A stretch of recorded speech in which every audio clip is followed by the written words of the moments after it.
Coach Duke, what are we working on right now? Trying to hit bombs. Today's all about situational hitting. Coaches, there are so many blown opportunities when we're hitting. With a runner on second base, our job is to move that runner over to third so we can drive him in. But oftentimes, players go up there and they just start whacking balls. A pop-up doesn't get them over. A line drive to the left side of the infield doesn't get them over. All we're looking for is something hit hard to the right side to get that runner over to third base. In this video, we're going to show you drills and tips for getting that runner over from second base with less than 2 outs. Coaches, we have an excellent resource. 3 professionally created drills for situational hitting play. Click the link below to get it today. Now, let's get into it. All right, coaches, up first, our outside tee drill and our target practice drill. So we've got a right-handed hitter at the plate. We've got the tee set up on the outside corner. What you'll see, we always put the ball on the tee like train tracks. So we've got our 2-seam, we've got our train tracks, and the batter's gonna try to hit the inside half of the baseball right into our target, kind of directing right over the second baseman's head here. So you'll see we've got the tee on the outside corner. Coach Duke is trying to drive the ball to the right side. It's important when we're moving runners over, we wanna look for pitches on the outer half of the plate. We want to hit the inside part of the ball, and we want to try to barrel something to the right side. When you put a target up, it creates competitions out of everything. The kids love to shoot for targets. You know, once it's a competition at practice, we get the players to lock in and engage that much more.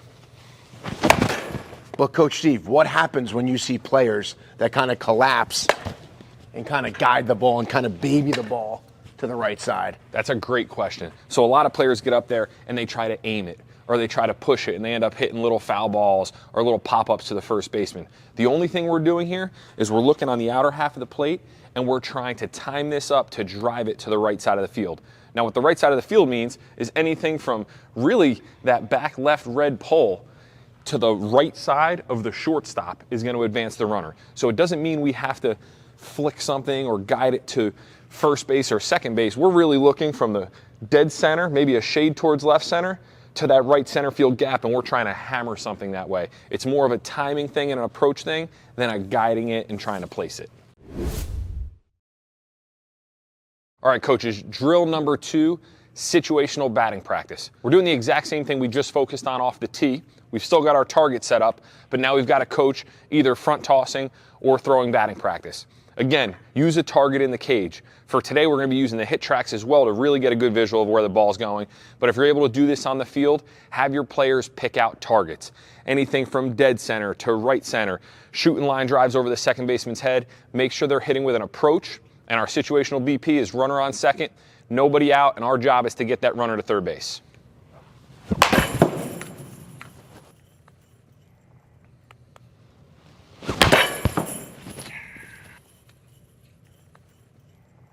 Between the target and Coach Duke's approach, he drove a lot of balls to the right side of the field right there. That gives us an opportunity as an offense to have a runner on third, less than 2 outs, and now we're going to be able to score that run. It's a much more productive out than a big high fly ball or pop up to the infield.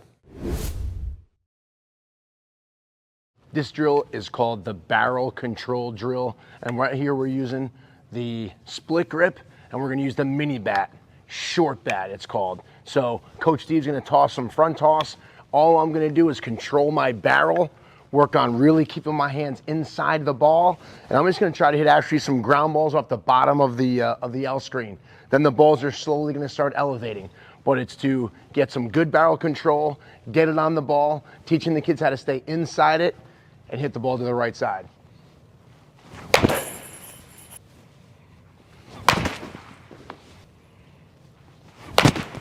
Notice, as I'm hitting the balls, you'll see me really focusing on making sure my hands are staying in, I'm controlling the barrel and staying through, and now this time, I'm gonna drive them through that little screen up there, trying to elevate the ball a little bit more, but still having good barrel control, keeping my hands inside the ball.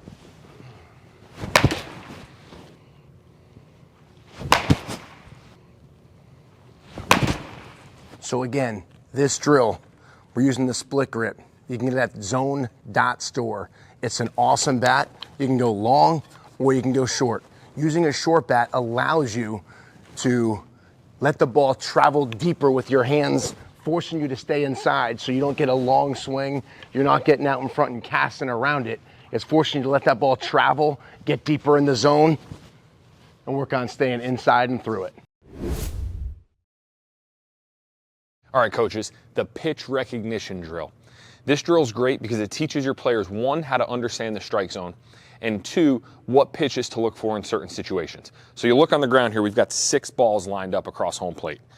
1 is going to be the closest to Coach Duke, 2, 3 is going to be down the middle, 4 is going to be down the middle, and then 5 and 6 are going to be our outside corner. So the first step to this drill, I'm going to toss Coach Duke balls, and he's going to call out which location he thought that the pitch crossed home plate. 3, 5, 3. So what you'll see, your players are going to start to understand the strike zone. They're going to know what's an inside pitch, what's down the middle, and what's away. Now in a hit and run situation, we've got to swing at everything. Okay, we've got to protect that runner. But in the situational hitting we're working on today, moving a runner over from second base, we're only going to look for maybe pitches 3, 4, 5, and 6, something that we can still drive to that side. If I throw Coach Duke an inside pitch in this drill, he's just going to take it. So he's going to be up at the plate. I'm going to move balls around. If I throw him inside, he's taking it. If I'm throwing him outside, he's trying to hit something hard the other way.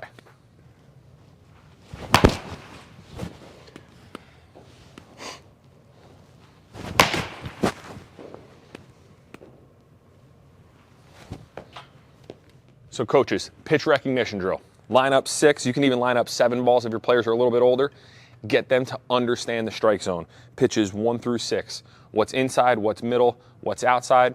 And then those situations where we're trying to move that runner over from second, we want to make sure we're looking for that ball middle to outer half of the plate, something that we can drive the other way. So coaches, productive outs. Yes, in some of these swings, I'm going to be out, but moving the runner from second to third and helping your team win is more important than your batting average. So just remember, we're trying to make productive outs every time. If you aren't sure how to bunt or squeeze bunt, click the video on the screen where we will show you the best ways how to bunt.